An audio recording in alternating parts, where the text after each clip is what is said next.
kwenye shughuli ya jana ile ya usiku wa chai ya Husda na Zailisa, Dr. Kumbuka naye pia alibahatika kuzawadiwa zawadi ya gari aina ya Harrier. Sasa baada ya hapo yeye ambacho alikifanya ni kupokea tu ile zawadi ya gari na hakuweza kuonesha vile vitu ambavyo Dr.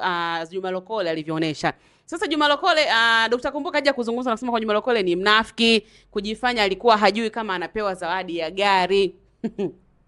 Alizungumza mengi sana Dr. Kumbuka baada ya kuulizwa swali hilo. Anazungumzia issue ya Juma Lokole kuanguka vile kama vile kuzidiwa na furaha. Akasema Juma Lokole ni mnafiki kwa sababu alikuwa anafahamu kabisa kwamba ile gari anakuja kuzawadiwa. Sasa kwa nini ajifanyishe vile? Kwa sababu upande wake Dr. Kumbuka anasema mimi nimezawadiwa zawadi ya Harrier, lakini nilikuwa nafahamu kwa sababu kutakuwa kuna zawadi. Nimefurahi kawaida, lakini sivyo ambavyo Juma Lokole alifanya. Na akazungumza kuwa kujifanyisha vile, kujiangusha vile, kuna kujaje kati tayari ameshawahi kumiliki gari ya thamani aina ya Range Rover, kwa nini ajiangushe vile? Kwa hivyo akazungumza kiasi kwamba kama vile yeye mwenyewe